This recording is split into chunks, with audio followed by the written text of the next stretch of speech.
नमस्कार साथियों। आज आपका फिर एक बार से स्वागत है Usha the ray of hope YouTube channel में। और आज हमारे साथ फिर संस्कृत विषय के बहुत ही प्रसिद्ध शिक्षक डॉक्टर के.आर. मैया हमारे साथ में हैं, जो कॉलेज एजुकेशन डिपार्टमेंट में गवर्नमेंट कॉलेज अजमेर में आप पोस्टेड हैं और संस्कृत विषय पर आपका ज़बरदस्त नाम है। डॉक्टर मैया, चूँकि अब रीट का जो एग्ज़ाम है करीब 90 दिन के बाद, लगभग 90 दिन के बाद ये एग्ज़ाम होने वाला है और स्टूडेंट्स के सामने काफ़ी कम समय है और उनके सामने सिलेबस काफ़ी लंबा चौड़ा है। तो मैं सबसे पहले आपसे ये जानना चाहूँगा कि जो संस्कृत का जो सब्जेक्ट है, जो इसमें सिलेबस है, इसमें कुछ परिवर्तन भी है, तो वो क्या ऐसे परिवर्तन है, उसके बारे में आप थोड़ा स्टूडेंट्स को गाइड करेंगे क्या? नमस्ते साथियों, मैं आदरणीय प्रदीप बोरड़ साहब का हार्दिक स्वागत और अभिनंदन करता हूं। इनका ये प्रकल्प जो है विद्यार्थी हित में पूर्णतया आपको एक नवीन दृष्टि देने के लिए, एक नई ऊर्जा और एक नई श्रृंखला के रूप में सर ने ये जो काम शुरू किया है, उसके लिए मैं सर को साधुवाद देता हूं। और आपकी ज़िंदगी में ये संजीवनी से कम नहीं है। साथियों, हम जानते हैं कि सर ने मुझसे प्रश्न ये किया है कि संस्कृत के सिलेबस में क्या परिवर्तन हुए हैं, और ये प्रश्न मुझे लगता है कि आजकल इन दिनों का सबसे ज्वलंत प्रश्न है सर, कि रीट परीक्षा को लेकर के और क्या जो चेंज हुए हैं। जैसा कि मैंने हिंदी वाली श्रृंखला में आपको कहा था कि परिवर्तन होना सृष्टि का नियम है, होना भी चाहिए। कुछ नई चीज़ें आती हैं तो हमारी जो डिमेज सेल्स होती है वो वापस रीजनरेट हो जाती हैं, इसलिए जीवन में नूतनता बहुत आवश्यक है। साथियों, संस्कृत को लेकर के अस्माकं मनसि एकम भयम वर्तते। मैं थोड़ा संस्कृत बोल रहा हूँ, डरना मत। संस्कृत को लेकर के जैसा कि मैंने कहा कि अस्माकं मनसि एकम भयम वर्तते यत् संस्कृतम कठिनम महोदय, संस्कृतम अतीव सरलम वर्तते। यथा वयम हिंदी संप्रति हिंदी माध्यमेन वयम परस्पर वार्तालापम कुर्मः। जब हम हिंदी बोलते हैं तो हम शब्दों के विषय में सोचते नहीं है, वाक्यों के विषय में सोचते नहीं है कि इसके बाद क्या बोलना है, इसके बाद क्या बोलना है। अपने आप विभक्ति चिन्ह कर्ता कर्म करण संप्रदान स्वयं में प्रकट हो जाते हैं। परंतु यदा संस्कृतस्य वार्ता आयाति तदा अस्माकं मनसि एवं भयं भवति यत् संस्कृतम तो सिंहः अस्ति, संस्कृत शेर है और अस्मान् खादिष्यति, ये मुझे खा जाएगी। और ये होना स्वाभाविक भी है, क्योंकि आमतौर पर मैं देखता हूं कि 10वीं कक्षा तक, मैं आपके हृदय की बात कर रहा हूं विद्यार्थियों, 10वीं कक्षा तक जो संस्कृत होती है, शब्द रूप धातु रूप को लेकर के विद्यार्थियों के मन में सर बहुत बहुत बहुत ज़्यादा वो होता है कि पता नहीं ये क्या चीज़ है। मैं आपसे ये कहता हूँ कि संस्कृत इस विश्व की और इस विश्व पटल की, इस ब्रह्मांड की सबसे सुंदर भाषा है। और मैं आपको मैसेज देना चाहता हूँ कि देखिए, रीट पाठ्यक्रम तो अलग बात है, इसके माध्यम से आपके कर्ण पथ में संस्कृत अपने आप जा रही है, लेकिन संस्कृत इस विश्व की सबसे सुंदर और सबसे सहज, सबसे सुव्यवस्थित भाषा है। सवाल यह है कि हमारा लगाव इसके प्रति कैसा है। क्या पाठ्यक्रम वाला लगाव है या हम हृदय से लगाव करते हैं। संस्कृत तो हमारे संस्कृति की भाषा है, संस्कृत हमारे संस्कारों की भाषा है। तो ये आपका सौभाग्य है, मुझे ऐसा लगता है कि रीट के माध्यम से आप लोग संस्कृत पढ़ रहे हैं। तो इसमें जो सिलेबस जो है इसका, जैसा कि मैंने कहा कि संस्कृत अतीव सरलम। केवल देखिए, एक आपने डायलॉग सुना होगा कि जो डर गया वो मर गया। जीवन के अंदर सबसे बड़ी बात क्या है कि हमें भय बहुत होता है कि पता नहीं क्या हो गया, कुछ भी चेंज नहीं हुआ, ये मैं कह रहा हूं आपको। और देखिए, मैं ये जो है यूट्यूब पर आप लोग जो सर्च भी करके संस्कृत के बहुत सारे टॉपिक, जो शब्द रूप और धातु रूप, जो आपकी बड़ी हेडक बन के रहती है, उसको मैं पढ़ा चुका हूँ, आप देखिए।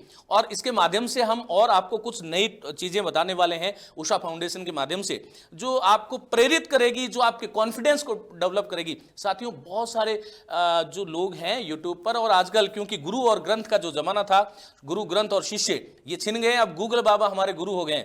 तो यही माध्यम है, हम और आप मिलें। लेकिन सिलेबस में कोई बहुत बड़ा चेंज नहीं है, इसको लेकर के आपको भयाक्रांत होने की कतई आवश्यकता नहीं है। देखिए, एक तो पहला बात तो संख्या ज्ञानम जुड़ा है, और क्यों नहीं जुड़ना चाहिए।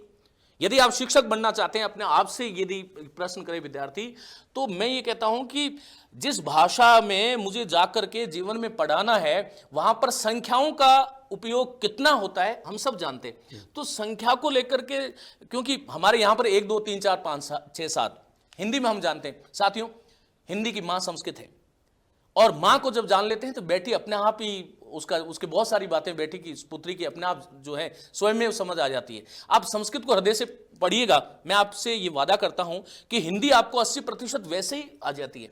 संस्कृत में एकम द्वे त्रीणि चत्वारि पंच षट सप्त अष्ट नव दश एकादश द्वादश त्रयोदश चतुर्दश पंचदश षोडश सप्तदश अष्टादश नवदश विंशति ये हो गया 20 तक गिनती बताइए, और यहाँ उसके उसके आगे आपके पास क्या आना है, कुछ ही नहीं। अब कोई ये बहुत ज्यादा डरने का मामला नहीं है, किसी से डरना मत, हम आपके साथ में, ये ध्यान रखिएगा। चलिए पहली बात तो ये हो गई। तो संख्या ज्ञान को लेकर के आप प्रश्न क्या पूछेंगे, इसी तरह से पूछेंगे। आपसे पूछ लिया कि 21 है तो 21 को क्या बोलेंगे, बहुत सी तो सरल बात है, एकोनविंशति। 19 को एकोनविंशति और 21 को क्या होगा, एक विंशति। विंशति 20 को बोलते हैं, एक उसके साथ में। तो कितनी वैज्ञानिकता है, कितनी व्यवस्थितता है, कितनी क्रमबद्धता है, कितनी कर्णप्रिय संस्कृत देवा नाम भाषा। अरे हमें देवता बनने का अवसर मिल रहा है, इसे प्रेम करो, मैं आपको कह रहा हूं। और आपको प्रेम यदि आप करोगे तो 30 में से 30 नंबर लेके आओगे। हम अभी बात कर रहे थे, सर पूछ रहे थे कि क्या मैया जी इसमें 30 नंबर आ सकते हैं क्या? सर बिल्कुल 30 नंबर, इसमें से 30 में से 30 नंबर आ सकते हैं, कोई शंका नहीं है, कोई संदेह नहीं है। विश्वास करके तो देखो, एक बार मन में एक बार भाव ये जगा करके देखो, और हारने की लेकर जाओगे तो ये ध्यान रखना आपको 15 नंबर भी नहीं मिलने वाले हैं। क्योंकि well begin and half done, जीवन के अंदर यदि शुरुआत अच्छी होती है तो आधा काम वैसे ही ठीक हो जाता है। तो यदि हमारा संकल्प और विश्वास ये है कि हमें जीतना है, हम जीतने के लिए पैदा हुए हैं, हमारी जिंदगी के नायक हीरो खुद हैं, और भारतीय फिल्मों का हीरो कभी हारता नहीं है साथियों, ध्यान रखना। ये आपके पास अवसर है, बहुत बड़ा अवसर है, तो ये कोई बहुत बड़ी बात नहीं है, संख्या ज्ञानम। दूसरा, घड़ी देखना आना ही चाहिए विद्यार्थियों को, एक शिक्षक का धर्म है। जैसे हम हिंदी में पूछते हैं कि कितना बजा है, तो हम बोलते हैं कि 1:30 बजी है, 2:30 बजी है, 3 बजी है। संस्कृत में कैसे बोलेंगे, इदानीम कः समय, संप्रति कः समय।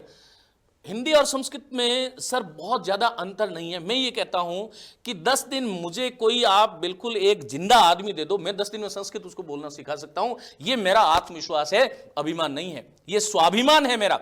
और मैं 10 दिन में किसी भी जिंदे आदमी को, जिसके कान हो, आंख हो और जिसके जवान हो, वो बोलेगा, पढ़ेगा। संस्कृत इतनी सरल है। सवाल यही है कि हमें ये आत्म प्रेरित लक्ष्य हमारा होना चाहिए। यदि ऐसा कर लोगे तो आप जीत जाओगे। जीतना कोई बहुत बड़ा काम नहीं है, बस एक सोचना, चिंतन है। तो इदानीम कः समय है, तो 1 वादनम, 2 वादनम, 3 वादनम, 4 वादनम, 5 वादनम, 6 वादनम।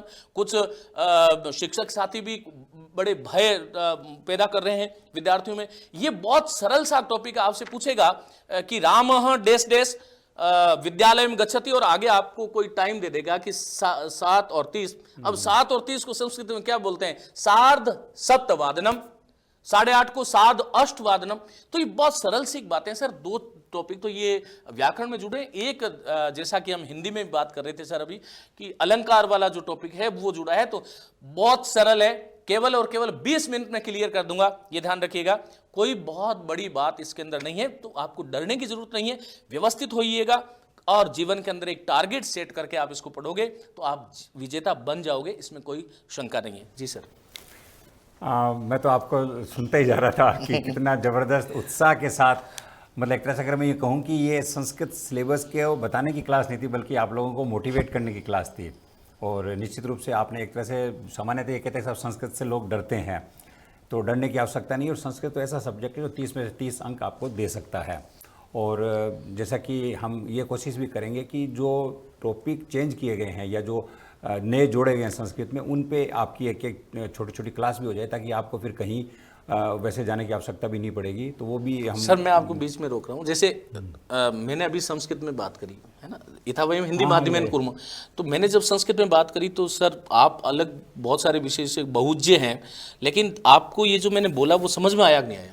नहीं बिल्कुल आया ना। एक्चुअली मैं इसीलिए मैं कह रहा हूं कि संस्कृत अस्माकम पूर्वजानां भाषा अस्ति, अस्माकम नखात शिख पर्यंतम, नख से शिख पर्यंत हमारे रक्त में संस्कृत दौड़ रही है। ये आपको विश्वास सर, मैं ये चाह रहा हूं कि आज की जो ये संस्कृति, जो युवा पीढ़ी, जो युवा वर्ग जो है, उसे संस्कृत से डरने की जरूरत नहीं है। और ये बहुत बड़ा मौका है, बहुत बड़ा अवसर है। इतना मैं कह सकता हूं कि सर 30 में से 30 नंबर आ सकते हैं, केवल 5-10 दिन आप बिल्कुल प्रतिबद्धता के साथ बैठोगे। जी सर। नहीं खैर, आपने बिल्कुल सही बात कही। और जैसा कि आपने कहा कि संस्कृत से, हालांकि देखिए मैं कब 70s की बात कर रहा हूँ, जब संस्कृत हमने भी पढ़ी थी तो संस्कृत अच्छी थी मेरी भी। हालांकि अब तो बहुत लंबा समय हो गया कि मैं नहीं कह सकता, लेकिन संस्कृत मुझे अच्छी आती थी और मेरे संस्कृत में मार्क्स भी अच्छे थे। 10th में मैंने भी अच्छे मार्क्स स्कोर किए थे। जी सर। तो कतई वास्तव में आवश्यकता नहीं है डरने की। और फिर आपने तो जितना उत्साह के साथ और जिस तरह से मोटिवेट करके बताया है, तो आप लगातार आपके साथ बने रहिए। तो मेरा ये मानना है कि निश्चित रूप से संस्कृत सिलेबस की आपको एक की जानकारी भी देंगे, और जो थोड़ा बहुत भी जहाँ कहीं आपको लगता है कि मुश्किल है तो आपको वो भी एक तरह से हम आपसे ही पढ़ के और उसको क्लियर कर भी लेंगे। मैं एक बात और पूछना चाहूँगा आपसे कि चूंकि समय हमारे पास अभी कम बचा है, करीब 90 डेज़ 90 दिन के आसपास ही हैं, तो क्या स्ट्रेटेजी रखनी चाहिए स्टूडेंट्स को ताकि उसका मैक्सिमम यूज़ करें? और बिल्कुल अगर मैं कहूँ कि प्रोफेशनल तरीके से, नो डाउट कि हमें, चूँकि आपने कहा कि भी हमारा एक तरह से सौभाग्य है कि हमें संस्कृत पढ़ने को मौका मिल रहा है, निश्चित रूप से स्टूडेंट्स के मन में वो चीज़ रहेगी, लेकिन साथ में उनके मन में ये भी रहे कि हम उसको उसके माध्यम से मार्क्स भी मैक्सिमम हासिल करें। तो क्या रणनीति रखनी चाहिए समय की सीमितता को देखते हुए, उस पर आप बताएंगे क्या? जी सर, देखिए सबसे पहली रणनीति तो मैं ये कहूँगा, मैं तो जरा हटके हूँ और मुझे लगता है कि सबसे बड़ी रणनीति होनी चाहिए जीतने की मानसिकता, कि मुझे जीतना है। सबसे पहली मानसिकता तो ये होनी चाहिए।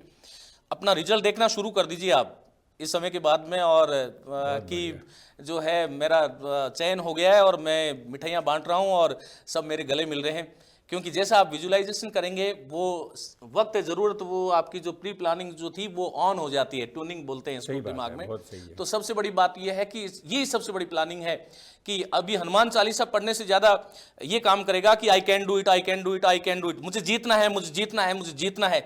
ये स्वयं में हो जाता है। मैं विद्यार्थियों को सर, जैसा कि मैंने कहा कि मैं जीवन में, क्योंकि किसान परिवार से आता हूँ, तो इतना व्यवस्थित जीवन मुझे नहीं पता था कि नहीं था, लेकिन मेरी रणनीति ये होती थी कि यदि मुझे नहीं पढ़ना है तो मैं 20 घंटे सो जाता था, और पढ़ना है तो 20 घंटे पढ़ लेता था जिस दिन, क्योंकि मनुष्य का मस्तिष्क जो है वो विश्व की सबसे सुंदर सौगात है। और जिस दिन आपको लगता है कि आज पढ़ने का मूड है, खूब पढ़िएगा।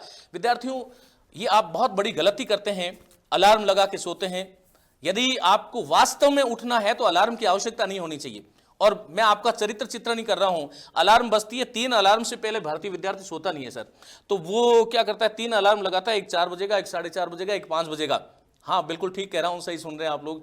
तो वो 4 बजे जब बजता है तो वो एक छोटी सी आत्महत्या कर लेता है कि नहीं अभी रुक जाओ, फिर 4:30 वाली में फिर कर लेता है, 5 बजे पूरी तरह से वो समर्पण कर देता है और वो कहता है कि छोड़ो, एक राजस्थानी में कहावत है, बड़भा दियो आगो।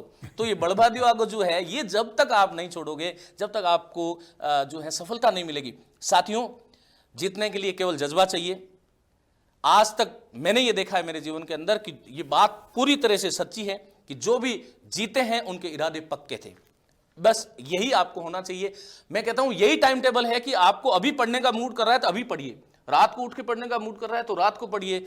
और हां, आप अपने आप को व्यवस्थित रखें। और मैं एक बात यह भी कहूंगा कि कहते हैं कि योगश्चित्त वृत्ति निरोध, योग से चित्त वृत्तियों का निरोध होता है। तो योग करें, स्वाध्याय करें अपने आप में, विचारों में, क्योंकि विचार हम बदल सकते हैं। जीतने का विचार भी हमारे मन में ही पैदा होता है, हारने का विचार भी हमारे मन में ही पैदा होता है। तो क्यों नहीं हम जीतने वाले विचार रखें, जीतने वाला एटीट्यूड रखें। पहले शिक्षक अपने अंदर पैदा कर लो, वही आपका सबसे बड़ा टाइम टेबल है, वही सबसे बड़ी रणनीति है। आप पक्के जीत जाओगे, ऐसी मेरी शुभकामनाएं हैं।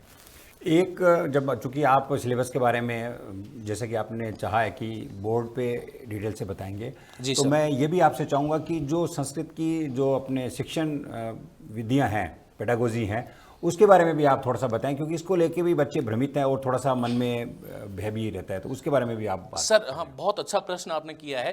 देखिए, हम जब शादी विवाह में जाते हैं, पाणी ग्रहण संस्कार में, चेतत्र वयम भोजनम कुर्मा, और भोजन करते समय क्योंकि वो स्वरुचि भोज होता है, तो अस्माकम इच्छा अस्ति अहम एतम खादामी न खादामी ममे इच्छा अस्ति, ये मैं खाऊंगा नहीं खाऊंगा, ये मेरी इच्छा है।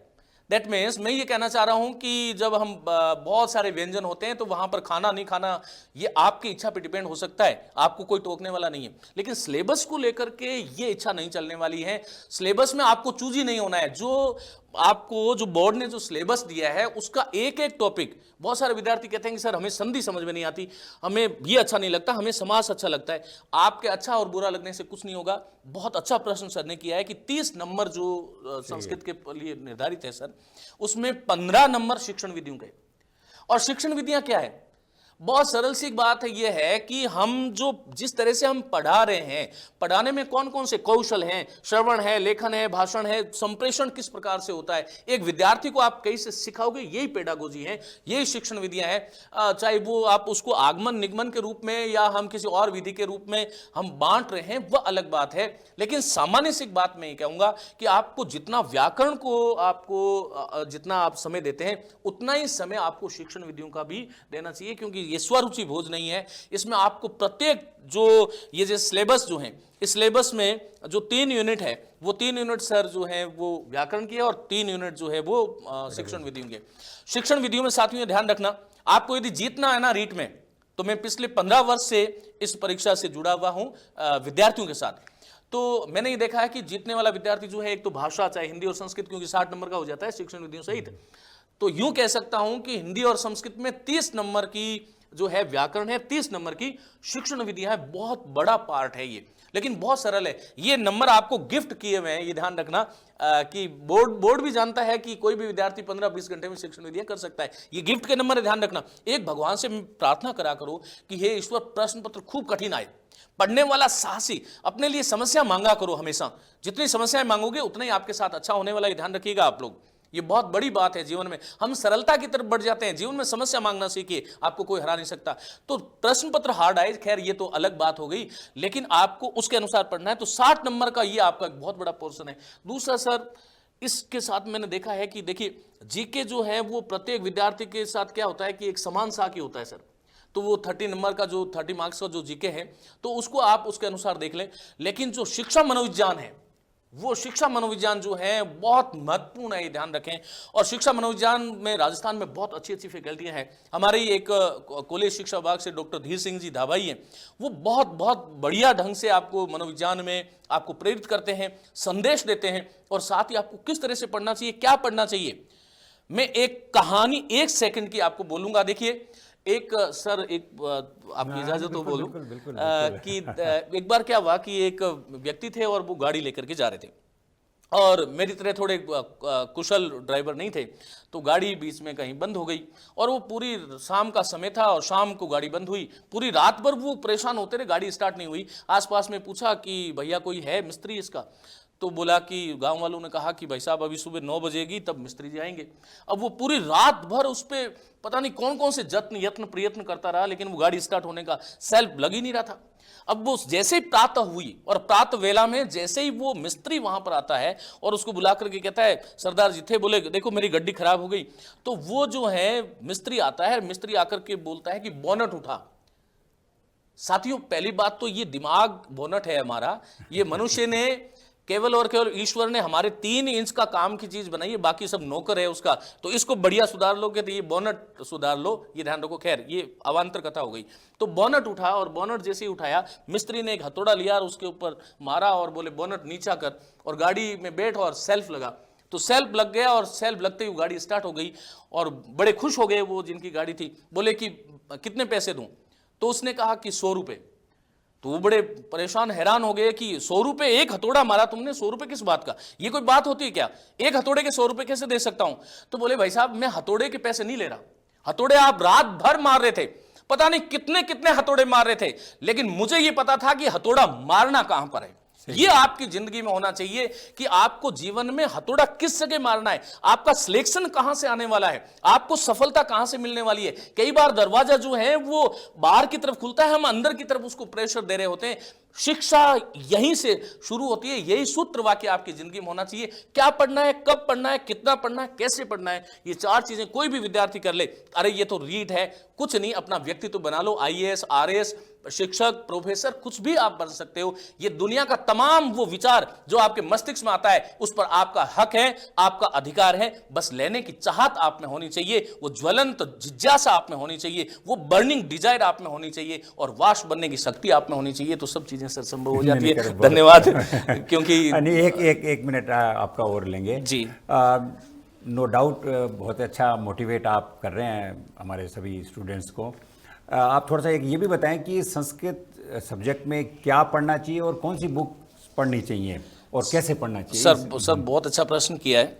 देखिए संस्कृत में हिंदी वाली स्थिति नहीं है। साथियों आपने हिंदी का व्याख्यान हमारा सुना होगा, उसमें मैंने आपको कहा कि हिंदी में एक सार्वभौम चीज नहीं है, और वहां पर हिंदी का कारण यह है कि वहां पर 15, 20, 30 पिता है हिंदी के। लेकिन संस्कृत में एक बड़ा सौभाग्य सर ये है कि संस्कृत भाषायाः एकमेव पितामह वर्तते यस्य नाम पाणिनि अस्ति, उसका नाम पाणिनि। और जितने भी सिद्धांत जो प्रवर्तित होते हैं वो पाणिनि को आधार बना करके होते हैं। हालांकि पाणिनि कात्यायन और पतंजलि त्रिमुनि के रूप में प्रसिद्ध है। तो संस्कृत में सवाल केवल और केवल इतना है कि पुस्तक में संस्कृत में नया कुछ होता नहीं है। जो पुराने ग्रंथ हैं उन पुराने ग्रंथों के आधार पर जो प्रामाणिक सामग्रियां जिन्होंने प्रस्तुत करी, वो एक तो आप लोग नाम नोट कर लें, चंद्रधर शर्मा, जो चंद्रधर हंस गुलेरी, जिसकी एक वृहद अनुवाद चंद्रिका पुस्तक आती है, वृहद अनुवाद चंद्रिका बहुत प्रामाणिक पुस्तक है, ऑथेंटिक पुस्तक है, ध्यान रखिएगा। यदि उसको आप नहीं पढ़ सकते हैं तो एक सरल किताब रीड के लिए मैं सजेस्ट करूंगा बच्चों को, वो है सरल रचनानुवाद कौमुदी कपिल द्विवेदी। कपिल द्विवेदी की एक सरल रचनानुवाद कौमुदी जिसमें प्रामाणिक, वो भगवत गीता है संस्कृत की, ध्यान रखिएगा। उसमें जो लिखा है उसको आप कोर्ट में चैलेंज कर सकते हैं सर। शब्द रूप हो, चाहे धातु रूप हो, चाहे प्रत्यय हो, चाहे कारक हो, संधि समास उपसर्ग कुछ भी हो, उसके अंदर जो कुछ भी लिखा गया है परीक्षित है, ओके टेस्टेड है। इसके साथ में ही आपको जो है, और क्योंकि बहुत सारे साथियों ने अच्छा काम संस्कृत में किया है, उनके माध्यम से जो लिखित कोई गाइड हो जो आपको ऑथेंटिक लगे उससे भी आप देख सकते हो। जैसे साफल्यम हो या एक विष्णु जी शर्मा, शायद उनका अभी एक पुस्तक आई है, बड़े अच्छे अधिकृत विद्वान हैं, तो उनकी भी आप पुस्तक ले सकते हो। लेकिन ये दो पुस्तकें मैंने आपको बताई, ये आपको निराश नहीं करेगी। और ये विद्यार्थियों को मैं जो कुछ मैं पढ़ रहा हूँ मुझे पता है कि यही है। और सर आपको तो बताने की जरूरत नहीं है, लेकिन विद्यार्थियों को बता रहा हूं कि ये प्रतियोगी परीक्षाएं जो होती है उसमें 1 नंबर नहीं बल्कि 1 नंबर का जो 100वां हिस्सा है वो उसको पता नहीं जिंदगी में कहां से कहां पटक देता है। तो बहुत बड़ा, साथियों आप जो पढ़ रहे हैं वो आपके लिए प्रामाणिक होना चाहिए, ऑथेंटिक होना चाहिए, अधिकृत होना चाहिए। ये 2 पुस्तकें मैंने आपको बताई। बाकी आप अपने जो भी साथी हैं उनके साथ में जो भी आप जो हैं ये देख लें कि कौन सी अच्छी पुस्तक है। यूट्यूब चैनल पर मैंने संस्कृत जो है निःशुल्क रूप से आपको पढ़ा रखी है, वहां पर आप देख लें। एक संस्कृत की प्लेलिस्ट बना करके जो महत्वपूर्ण टॉपिक है उसके बारे में सारा मैंने वहां पर आपको जो है दे रखा है, वहां पर आप देख सकते हैं। मेरे नाम से आप लोग उसको सर्च कर लें। जी सर। वैसे तो देखो, मैं ये मानता हूँ कि एक तरह से सॉल्यूशन आपको सारे यहीं मिल गए हैं कि किस तरह से क्या पढ़ना, कैसे पढ़ना, और जिस तरह से मोटिवेट किया है उससे भी ऐसा लगता है कि आगे आने वाले समय में निश्चित रूप से हमारे जो साथी स्टूडेंट्स हैं वो सफलता की ओर आगे बढ़ेंगे।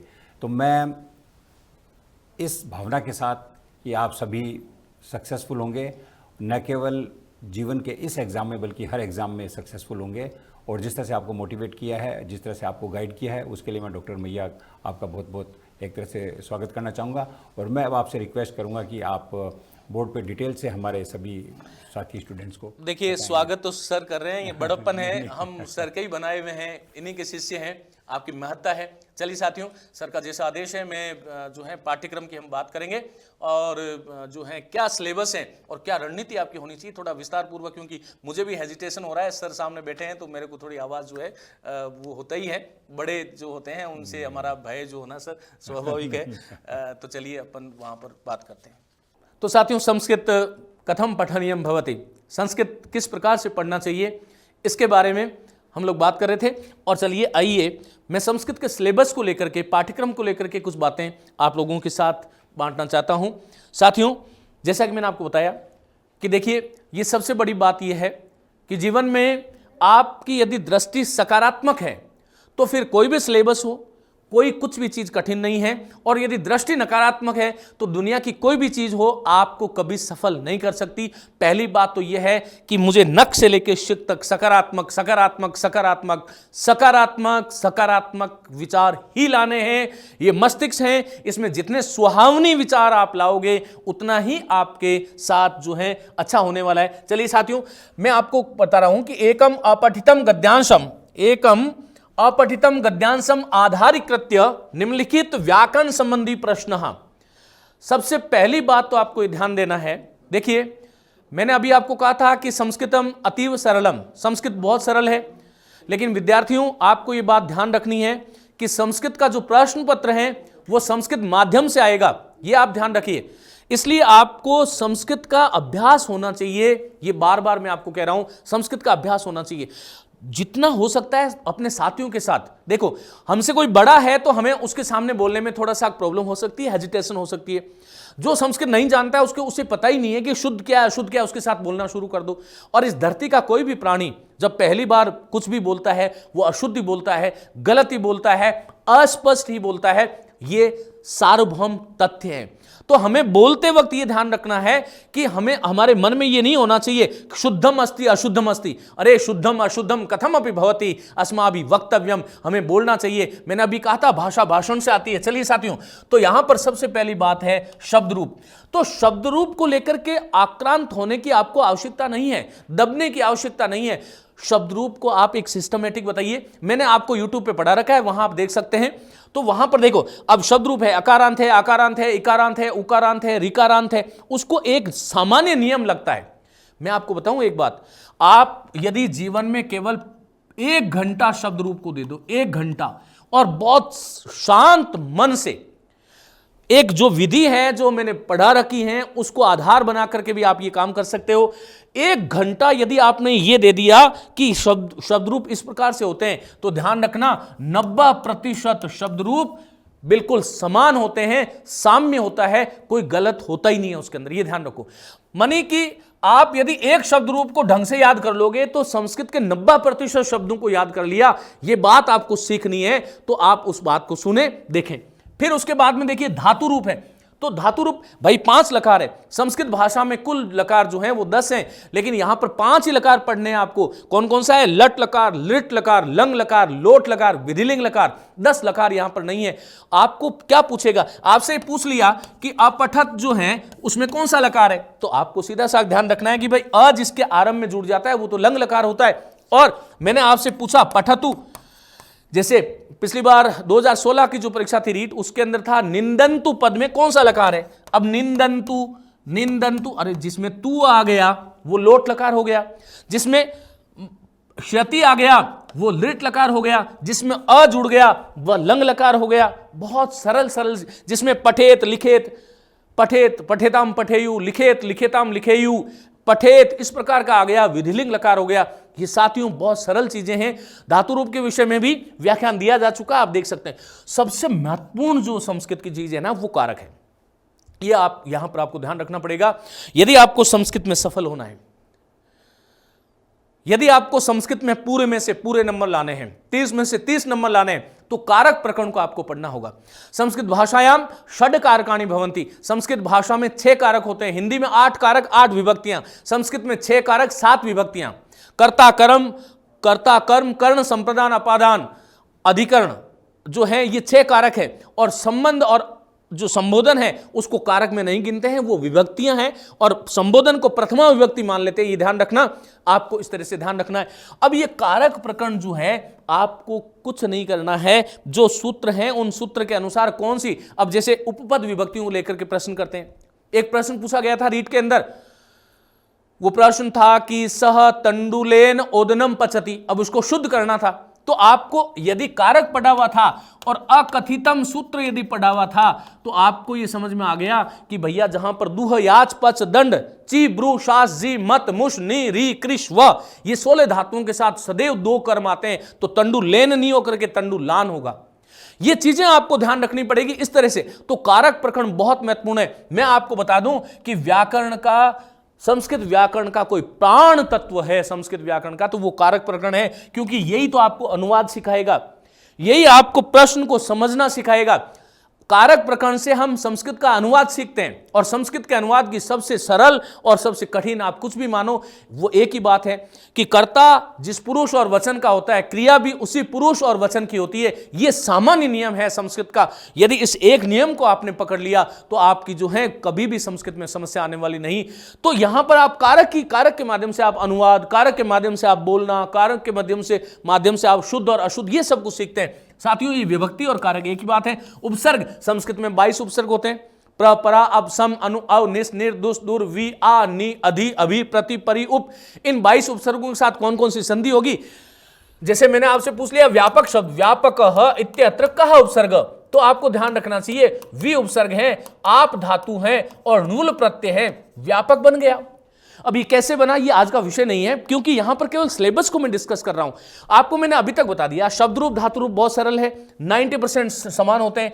एक धातु को याद कर लो, एक लकार की 5 लकार में 5 तरह के रूप याद करने। कारक बहुत महत्वपूर्ण है, कारक विभक्ति एक ही चीज है।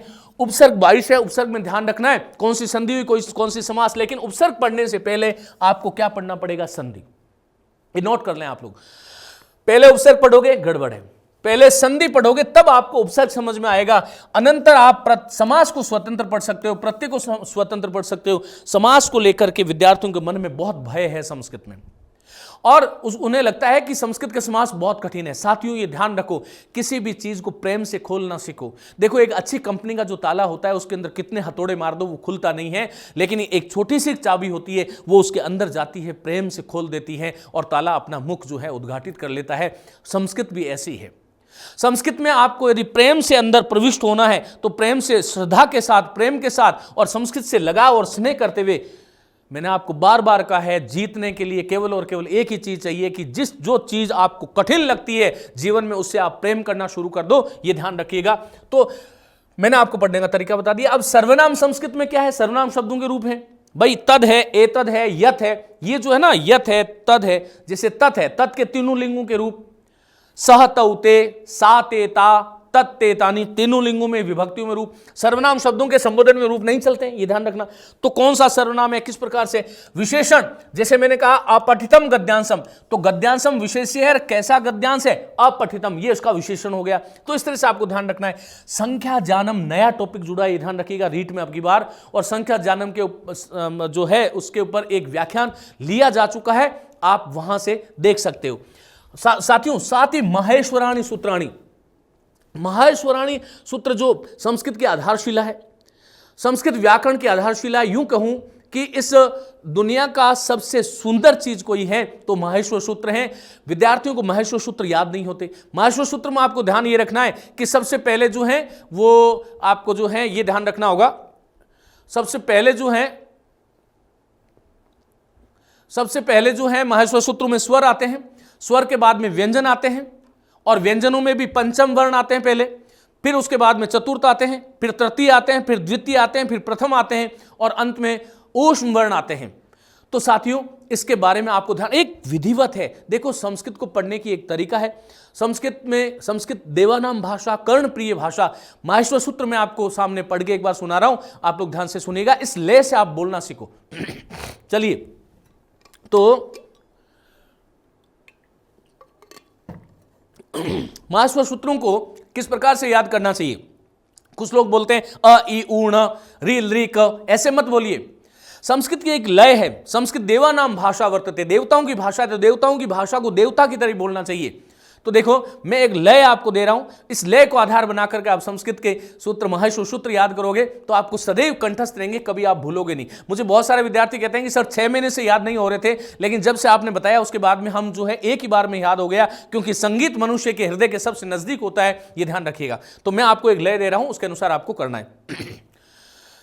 अयुण रील ऋक एवं चतुर्दश माहेश्वराणी सूत्राणी भवंती, 14 माहेश्वर सूत्र होते हैं, ये ध्यान रखिएगा। 41, 42, 43 और 44 प्रत्यार का निर्माण हो सकता है। इसके बारे में विस्तार से वर्ण विचार में बताया दिया गया है। तो अयुण रील ऋक एवं अयोच है वट लर्ण। देखो, पहला सूत्र अयुण रील ऋक एवं अयोच है वट लर्ण, यम गणनम जबये गढ़ दश जब गढ़ दस, यम गणनम जबये गढ़ दश जब गढ़ दश, खप छट थ चट तव कपये शशर हल, कपये शशर हल। तो साथियों, इस प्रकार से आपको इसको जो है, जैसे ही सुबह उठो भगवान पाणिनि को खुश करना है तो महेश्वर सूत्रों को प्रतिदिन स्मरण कीजिएगा। संस्कृत एक अपने जो है दिव्य भाषा है, इसी रूप से आपको ध्यान रखना है। अब साथियों, दूसरा पैराग्राफ पे आते हैं। एकम अपठितम गद्यांशम राजस्थानस्य इतिहासस्य। यहां विद्यार्थी आकर के कला संस्कृत आदि नाम, अब कला, उसको लगता है कि कला संस्कृति पढ़नी है।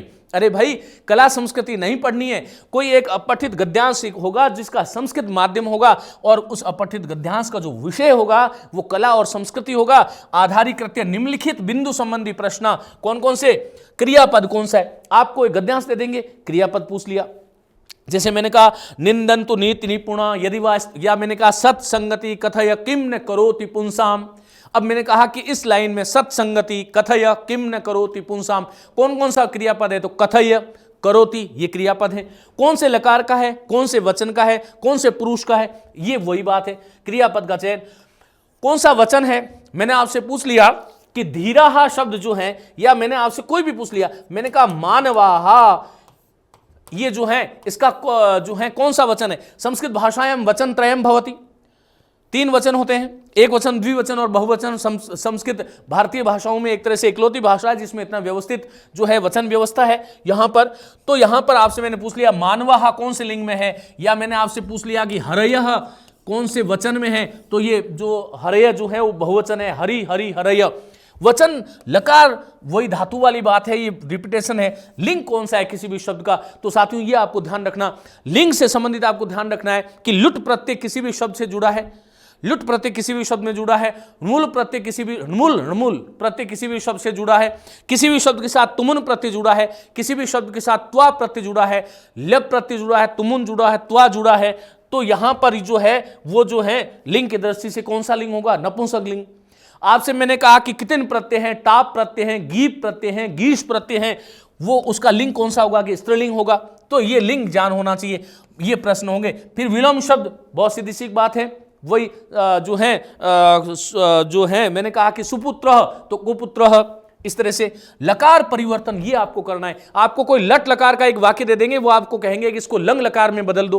तो ये बहुत सरल सी एक बात है, और इसमें लट लट लट लंग लिट विधिलिंग लोट लकार भी इसमें नहीं है, ये ध्यान रखो। बहुत सरल सी यहां पर बात थी। साथियों संस्कृत अनुवाद वाच्य परिवर्तन बहुत महत्वपूर्ण है। यहां से आज तक की कोई भी रीट परीक्षा ऐसी नहीं हुई है जब से रीट लागू हुई है, ये ध्यान रखिएगा। चाहे वो उसका नाम पहले आर्टेट था, तो वो जो है उसमें वाच्य परिवर्तन से संबंधित कोई प्रश्न नहीं आया हो, ऐसा संभव नहीं हुआ है, ये ध्यान रखिएगा। हर परीक्षा में वाच्य परिवर्तन का कर्तृवाच्य, कर्मवाच्य और भाववाच्य बहुत महत्वपूर्ण है। कर्तृवाच्य का जो कर्ता है उसमें प्रथमा होगी, कर्तृवाच्य के कर्म में द्वितीय होगी, कर्तृवाच्य की क्रिया जो है वो कर्ता के अनुसार आती है, ध्यान रखिएगा। कर्मवाच्य के कर्ता में तृतीया होगी, कर्मवाच्य के कर्म में प्रथमा होगी, और कर्मवाच्य की जो क्रिया होगी कर्म के अनुसार होगी। भाववाच्य के कर्ता में तृतीया होती है, और सदैव क्रिया जो है प्रथम पुरुष की जो है एक वचन, अन्य पुरुष जिसको बोलते हैं, अन्य पुरुष एक वचन की होती है। तो ये सीधी सीधी एक बातें हैं, आप इनको देख सकते हो। लट लकार, इसका वाच्य परिवर्तन भी केवल लट लकार में ही करना है, आपको ये ध्यान रखना। एक धातुओं के विषय में आपको बताना चाहता हूं कि प्रश्नपद और आत्मनेपद जो 2 धातुएं हैं, उनमें आत्मनेपद धातु में एक तो सेव धातु याद करना, एक मुद धातु याद करना, एक याच धातु याद करना। इन धातुओं से प्रश्न आते हैं, ये ध्यान रखिएगा। तो साथियों ये लट लकार है। फिर वाक्येषु प्रश्न निर्माणम, प्रश्न निर्माण का क्या है? 5 या 6 प्रश्न निर्माण है। कह, किम, कति, कदा, कुत्र, इस प्रकार से आपको ध्यान रखना है। मैंने कहा कि रामः जयपुरम गच्छति, अब आपसे पूछेगा, कहेगा प्रश्न निर्माण करो, रामः कुत्र गच्छति, तो कुत्र जो है वो प्रश्न निर्माणार्थक अव्यय है। प्रश्न निर्माण कैसे करना चाहिए? बहुत सरल सी बात है। किम है, कति है, कदा है, कुत्र है, इस तरह से आपको ध्यान रखना है।